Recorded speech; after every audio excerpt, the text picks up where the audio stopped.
So asking the question isn't necessarily because you don't know the answer. Asking a question may be for different reasons. It may be for a person to know you really care. When God came down looking for Adam and said, "Where are you?"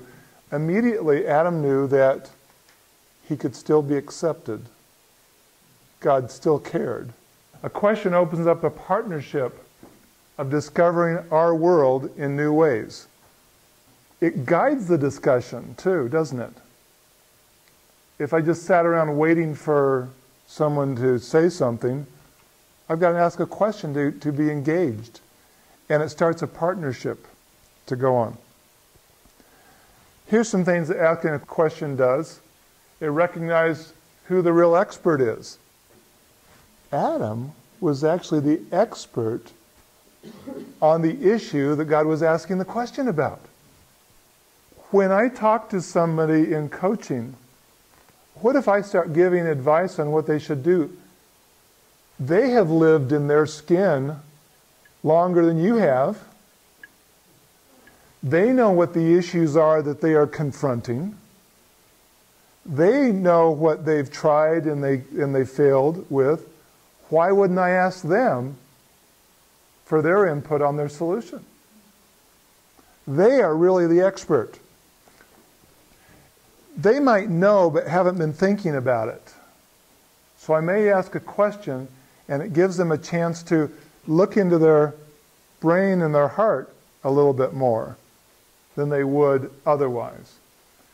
Asking says, I care about you and I value your insights. And many times as a professional or, okay, I've got the answers for you and I don't need any input from you because you've been failing anyway. So I'm going to tell you how to do it right. We value their insight. And in the last one, asking moves people to take responsibility for change. If I'm just giving the answer, I'm not really giving them responsibility. When I ask them, they are now responsible. Many times, they become dependent on us. Oh, I've got to call Sue because she's going to solve my problem. I don't know what to do. But when a coach helps, you realize you have the answer and that your input is important, then pretty soon you trust your own judgment and can start making decisions on your own in a very valuable way. Proverbs has a good insight on that. The purpose of a man's heart are deep waters, but a man of understanding, a coach, a man of understanding draws them out. Now that's interesting too, because as you think about a man of understanding, he must have answers. Why do I have to get anything from them? But the man of true understanding is the one who wants to find out from you. The other neat thing I see about Jesus' questions, we call them bullet questions. It's not a long dialogue.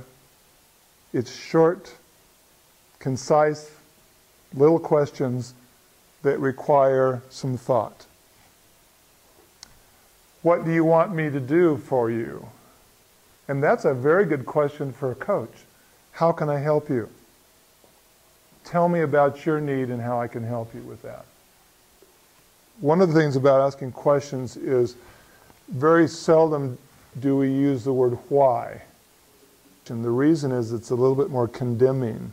Why did you do that?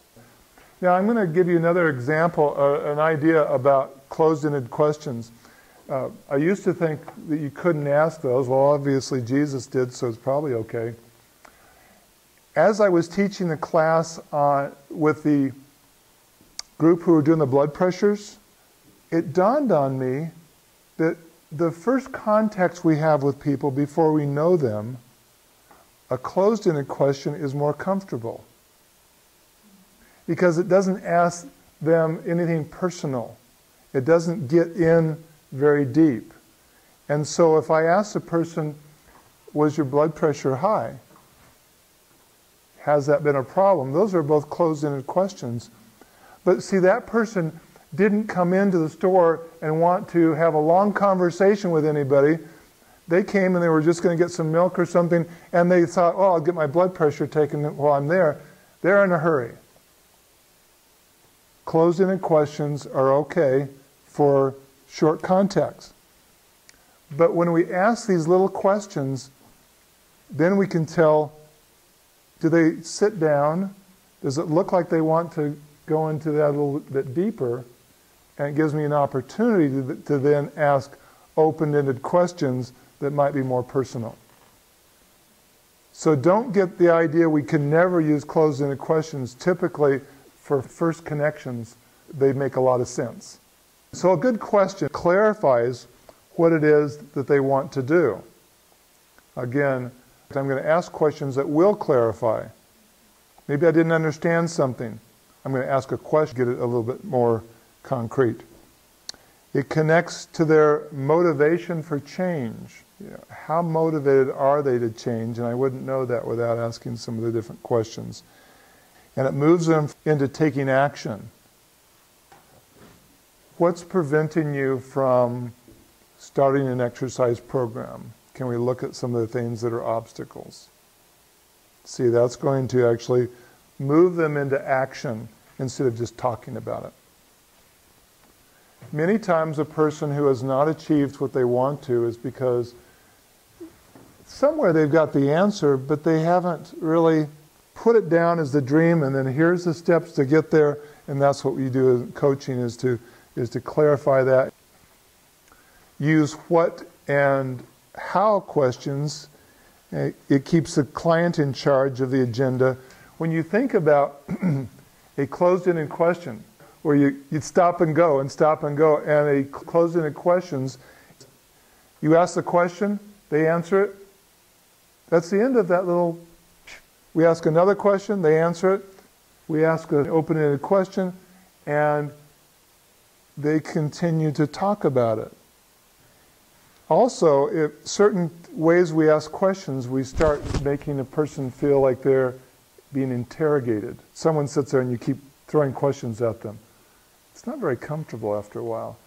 And that's why we do reflection. You ask a question and someone says something, instead of me then bringing another question for them to answer, I tag on to their answer.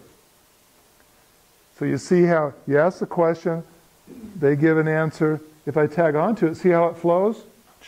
And then I add to that, and the whole conversation flows, where if I ask a question and then I don't relate to that one, it's starting over again. Another question, another response. So the flowing, and where I'm actually reflecting on what they say, I'm responding to that, makes it smoother, more comfortable, and the more we can make a person comfortable in our discussion and stuff, the happier they're going to be to spend time with us. Not to convince or control the individual. They're to discover and become aware, and arguing for change often promotes resistance. How will you track your progress? In other words, how will you know that you are making progress on that? In what other ways might you look at that situation? So you're asking questions that are exploratory, taking ownership. The other characteristic here is going deeper. You mentioned such and such.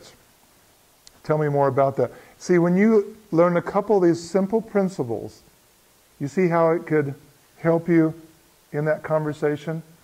What did you learn about yourself this past week? Stay curious. Tell me more. The next one we're going to cover is support, which is the Holy Spirit's role.